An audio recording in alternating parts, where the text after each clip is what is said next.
Lee Kuan Yew was born on September 16, 1923, in Singapore, then part of the British-ruled Straits Settlements. At that time, Singapore was not the shining modern city we see today. It was a humid, crowded trading port filled with ships, warehouses, small shops, and busy streets. His family lived in a modest but educated environment. They were not poor in the sense of lacking food or shelter, but they were also not powerful. Above them stood the British colonial rulers who made the big decisions. From the moment Lee Kuan Yew opened his eyes, he lived in a world where his people were expected to follow, not lead. As a child, Lee showed signs of sharp intelligence. He loved language and became fluent in English, which was the language of power under the British, as well as Chinese dialects spoken at home. He studied at top local schools like Raffles Institution, where the best students of the colony were trained. The classrooms were strict, the exams were tough, and competition was fierce. In that environment, Lee learned to work hard, think fast, and aim high. He quickly realized that education was his ticket out of a life where his fate would be decided by others. The world around him was full of contradictions. On one side, there was the order and elegance of colonial buildings, clubs, and European neighborhoods. On the other, there were crowded streets filled with rickshaws, hawkers, and workers who earned just enough to survive. Lee absorbed these contrasts. He saw how power and privilege often followed skin color and nationality.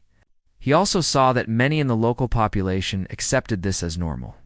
Inside, the young student began to feel that something about this arrangement was deeply unfair. Even if he did not yet know how it could be changed, then came a shock that would transform both his life and his country: the Second World War. In 1942, Japanese forces invaded and occupied Singapore. The British, who had seemed so strong, were defeated. The people of Singapore suddenly found themselves under a new and brutal rule. During the occupation, Lee Kuan Yew witnessed fear, hunger, and violence. He had to adapt quickly to survive. He learned Japanese, took whatever work he could find, and stayed alert to avoid danger. The experience shattered the myth of the European invincibility and showed him how fragile political systems can be. The years of occupation taught Lee several hard lessons. One was that no outside power could be permanently trusted to protect his people. Another was that weakness invites aggression. He saw neighbors disappear, heard stories of executions, and felt the constant uncertainty of living under a harsh military regime. At the same time, he learned how resourceful ordinary people can be when they have no choice but to struggle. After the war ended and the Japanese surrendered, he was determined not to spend the rest of his life as a subject in someone else's empire. When peace returned, Lee pursued his studies with renewed determination. He received a scholarship and traveled to England to study law at the famous University of Cambridge. For a young man from a small Asian island, arriving at Cambridge was like stepping into another universe. The ancient buildings, the calm river, the libraries full of books, and the quiet confidence of British society all made a strong impression on him. He studied hard, graduating with high honors. But he was not simply absorbing British ideas. He was also analyzing them, thinking about how concepts like the rule of law and parliamentary democracy could apply back home. While in England, Lee also experienced the subtle and sometimes open prejudices of being from a colonized country. He saw how the British viewed their colonies as lesser, even while speaking the language of freedom and rights. These experiences sharpened his sense of purpose. He did not want his people to remain forever in a position where decisions were made in faraway capitals by people who would never walk the crowded streets of Singapore's Chinatown or Little India. He wanted to return and help shape a future where Singaporeans could stand on their own feet. After completing his studies, Lee Kuan Yew returned to Singapore and began practicing law. He became involved in representing trade unions and workers, many of whom were poorly paid and poorly treated. Through this work, he came face to face with the daily struggles of ordinary people: long hours, low wages, and little security. At the same time, he began to see how political power was starting to shift. The British Empire was weakening. Independence movements were rising across Asia. and a new world was being born out of the ashes of war in 1954. Together with a small group of like-minded activists and professionals, Lee helped found the People's Action Party, known as the PAP. The party's goal was to win self-government for Singapore and eventually full independence. It stood against colonial rule, but also against radical movements that wanted to copy foreign revolutions. The political environment was intense. Different groups, ideologies, and leaders competed to shape the future. Lee, with his sharp mind, clear speeches, and legal training, became one of the most prominent voices in this battle of ideas. He quickly gained a reputation as a powerful orator. His speeches were not emotional shouting. They were precise, passionate, and filled with arguments.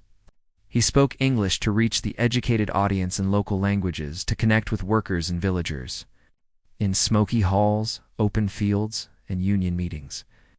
He talked about justice, self-respect, and the need for honest government. He criticized colonial policies and corruption.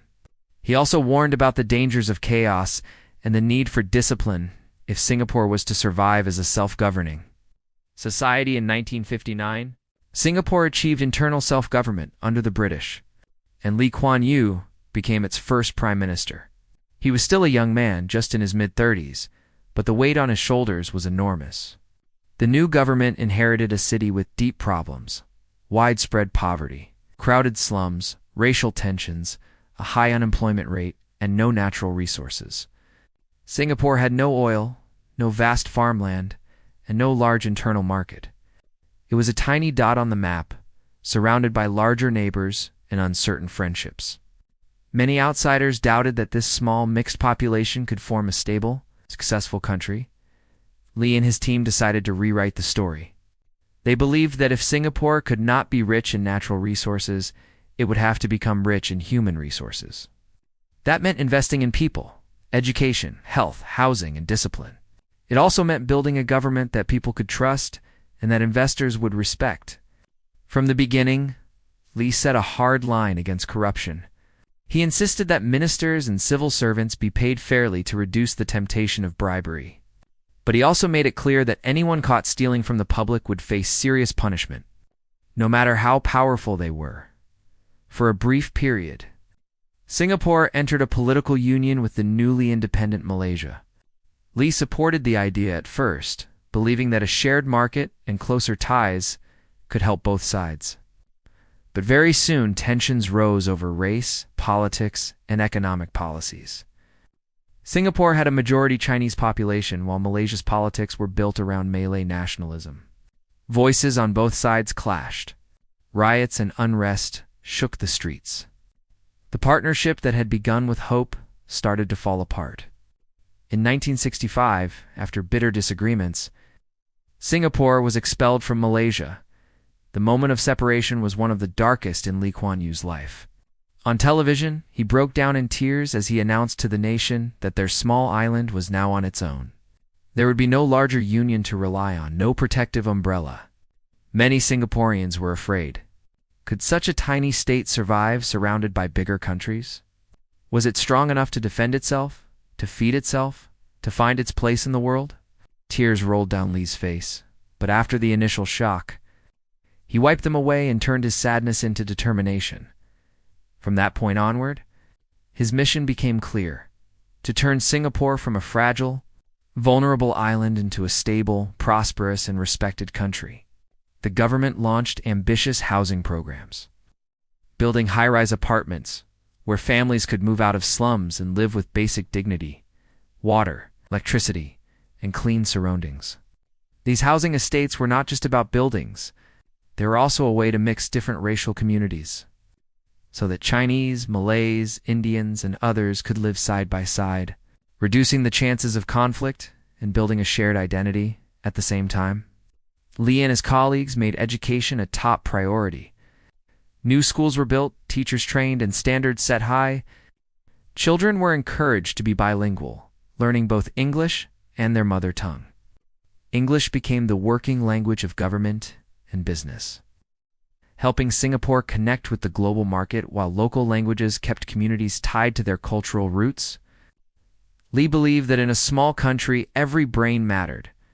Wasting talent through poor education or discrimination was something Singapore could not afford. Economic strategy became another focus. Lee knew that no one would simply give Singapore success out of sympathy. The country would have to compete. He and his team traveled around the world to attract foreign investment, promising companies a clean, efficient, and stable environment, with clear laws and low corruption. They improved the port, built airports and roads, and made it easy for businesses to operate. Over time, international firms came to Singapore, building factories, offices, and later regional headquarters. Jobs multiplied. The once poor island began to rise. Kuan, you also believed that order and security were essential foundations for growth. He supported strict laws on crime, littering, vandalism, and drugs. He introduced compulsory national service, requiring young men to serve in the military, police, or civil defense. This was partly about defense. Singapore was small and needed a strong deterrent, but it was also about building discipline and shared identity. The system was tough, and some criticized it as too strict. But Lee maintained that without safety and order, investors would flee and ordinary people would suffer. Over the decades, Singapore's transformation was dramatic. Muddy streets and makeshift huts gave way to clean roads. Modern housing blocks, parks, and an ever-expanding skyline of high-rise buildings and glass towers. The port became one of the busiest in the world. Changi Airport became a gateway admired globally. Schools and universities produced engineers, doctors, scientists, and managers who contributed to the new economy. Ordinary families who had once struggled to find enough food now sent their children to universities and traveled abroad. Yet, Lee's leadership style was not without controversy. Critics inside and outside Singapore argued that his government restricted freedom of the press, used strict laws against political opponents, and maintained a dominant party system with little room for alternative voices. He responded that Western-style liberal democracy could not be copy-pasted onto every society, especially one as small and vulnerable as Singapore. He argued that stability, meritocracy, and clean government were more important for his people's well-being than loud political battles. The debate over his methods continues, but even many critics admit that he raised living standards and built strong institutions. As Singapore grew richer, Lee remained personally frugal. He wore simple suits, did not surround himself with luxury, and lived in the same family home for many years. He believed that leaders should not display wealth, especially in a country where many were still catching up. He walked quickly, spoke directly, and read widely. He was known for asking hard questions in meetings and expecting solid answers backed by facts, not flattery. He treated time as a precious resource and expected others around him to work as hard as he did. In 1990, after more than 3 decades as Prime Minister, Lee Kuan Yew stepped down from the position. He did not disappear from public life. He continued to serve in advisory roles and remained an influential figure. But he understood that leadership must pass to a new generation. He had spent his best years building the foundations. Now others would have to continue the work in a changing world. He watched as Singapore moved into new phases, facing new challenges such as globalization, aging population, and the need for innovation beyond manufacturing. Even after retirement from top office, Lee remained a strong voice in public debates. He spoke candidly about issues like national identity, language policies, and relations with major powers. He continued to travel, meet world leaders, and share his experiences. Many foreign politicians and business people came to him for advice on how to build strong institutions and fight corruption. He did not pretend that every aspect of Singapore's model could be copied elsewhere, but he believed that certain principles, merit, discipline, integrity, and long-term planning were universally valuable. On a more personal level, Lee experienced the same human joys and sorrows as anyone else. He married Kwa Jiok Chu, a brilliant lawyer and his partner in life and work. Together, they raised a family and supported each other through thick and thin. In his later years, when his wife suffered from illness and became frail, he remained by her side with deep devotion. The same man who had stood firm in negotiations with powerful leaders showed a gentle, loyal love in the quiet room of a hospital and at home. When she passed away, he was visibly shaken, but he continued his public duties. Carrying her memory with him, Kuan passed away. On March 23, 2015, his death triggered a deep wave of emotion in Singapore. Thousands lined up in long queues, sometimes under hot sun and heavy rain, to pay their respects at his lying in state. People of all age, children, workers, professionals. Elders came to say goodbye to the man they called the founding father of their modern nation. Some had lived through the old days of poverty and chaos. Others had known only the clean, safe, modern Singapore he helped create. For many, his story felt like their own family story. When we look at Lee Kuan Yew's life as a story of riches, it's not about a poor child becoming personally rich. He was never extremely poor in his youth, and as leader, he could have chosen a life of comfort. But the real riches in his story are different. They are the transformation of an entire people's fate. He took a small, uncertain island with no natural gifts and helped turn it into a place where millions could live with security, education, and opportunity. He refused to accept that size-determined destiny. Instead, he proved that vision, organization, and hard work could lift a nation from vulnerability to strength. For your viewers, his life offers several key lessons. First, leadership is not about slogans. It is about building systems that work, even when no one is watching. Lee focused on things that are not glamorous like ports, sewage, housing policy, and civil service rules because he knew that these are the foundation of a decent life for ordinary people. Second, he showed that discipline and honesty in government can be a powerful kind of wealth. In many countries, corruption eats up resources faster than any progress can be made. Lee insisted on a culture where taking public money for private use was treated as a serious crime. It's not a clever trick. Third, his journey teaches that smallness does not mean weakness. Singapore is tiny on the map, but under his leadership, it became large in reputation. In the same way, an individual or a small channel, company, or community can have an outsized impact if it focuses, organizes, and refuses to give up. Finally, his story is also a reminder that success comes with difficult choices and trade-offs. Not everyone will agree with the methods, and no leader is perfect.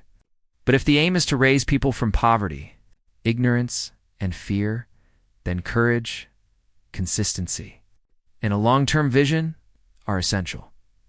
In the end, Lee Kuan Yew's true riches are not just skyscrapers, airports, or bank accounts. They are the quiet feeling of safety when a child walks home at night on clean streets, the pride of a student from a humble flat who wins a scholarship to a top university, and the dignity of an elderly person who sees that their small country is respected around the world.